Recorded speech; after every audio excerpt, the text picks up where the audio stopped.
Ya, DPR akhirnya mengesahkan Undang-Undang Cipta Kerja pada Senin sore. Namun sebelumnya undang-undang ini menuai polemik dari berbagai pihak. Dalam UU Cipta Kerja terdapat beberapa poin yang dinilai sangat kontroversial dan merugikan para pekerja. Mari kita lihat bersama poin-poin utama yang dirangkum oleh tim Litbang CNN Indonesia. Yang pertama adalah waktu istirahat dan juga cuti. Ini terkait dalam pasal 79 ayat 2 huruf B yang mengatur bahwa istirahat mingguan pekerja ini menjadi 1 hari dalam waktu 6 hari kerja begitu. Nah, ini artinya aturan 5 hari kerja ini dihapus dalam undang-undang ini, dan hak cuti juga berpotensi hilang seperti cuti haid dan juga melahirkan bagi perempuan karena hak upah pekerja atas cuti hilang. Dan selanjutnya ini adalah upah. Ini adalah salah satu yang krusial begitu, diatur dalam pasal 88B.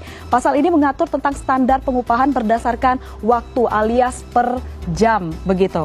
Dan berdasarkan pasal ini pengupahan diterapkan berdasarkan satuan waktu dan juga satuan hasil. Karena itu tidak sedikit yang menganggap bahwa skema pengupahan ini akan menjadi dasar bagi perusahaan untuk memberlakukan penghitungan upah per jam.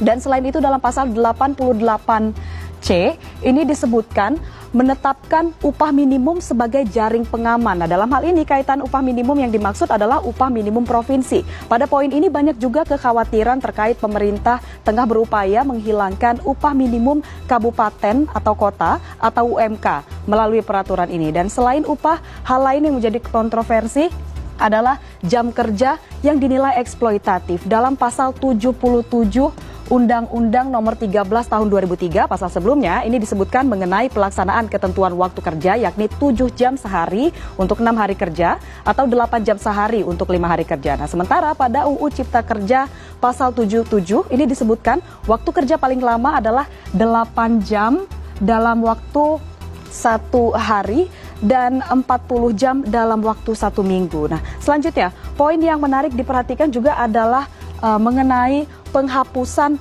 pasal 59 Undang-Undang Ketenagakerjaan yang mengatur tentang syarat pekerja waktu tertentu atau biasa dikenal dengan istilah pekerja kontrak. Dengan dihapuskannya pasal ini dalam Undang-Undang Cipta Kerja, maka tidak ada batasan aturan sampai kapan seseorang pekerja ini bisa dikontrak, dan akibatnya bisa saja pekerja kontrak tersebut menjadi pekerja kontrak seumur hidup. Nah, kita lihat poin selanjutnya adalah terkait tenaga kerja asing. Ini yang salah satu yang paling ditentang oleh serikat pekerja, yaitu pasal 42 yang mengatur tentang kemudahan para pekerja asing. Nah, dalam pasal tersebut disebutkan bahwa setiap pemberi kerja ini hanya diwajibkan membeli atau memiliki pengesahan rencana penggunaan TKA dari pemerintah pusat. Nah, ini berbeda dengan sebelumnya. Jika ini disahkan, maka tenaga kerja asing sudah tidak diharuskan lagi untuk mendapatkan izin tertulis dari menteri atau pejabat yang ditunjuk. Kemudian pernyataan atau pertanyaannya adalah ini siapa yang lantas bisa dimintai pertanggungjawaban atas kualitas dari para tenaga kerja asing ini. Dan selanjutnya uang penghargaan masa kerja. Nah, ini diatur selama ini masa kerja 24 tahun ini dihapus. Nah, Undang-Undang Cipta Kerja menghapus poin H dalam pasal 156 ayat 3 terkait uang penghargaan bagi pekerja atau buruh yang memiliki masa kerja 24 tahun atau lebih begitu. Nah, di mana seharusnya pekerja menerima uang penghargaan sebanyak 10 bulan gaji, dan tidak berhenti sampai di situ. Jaminan pensiun ini juga menjadi salah satu yang terkena imbasnya, sebab RUU Cipta Kerja menghapus sanksi pidana bagi perusahaan yang tidak mengikut sertakan pekerja atau buruh dalam program jaminan pensiun. Hal ini juga erat kaitannya dengan kemungkinan adanya kontrak seumur hidup seperti yang kita bahas di awal tadi.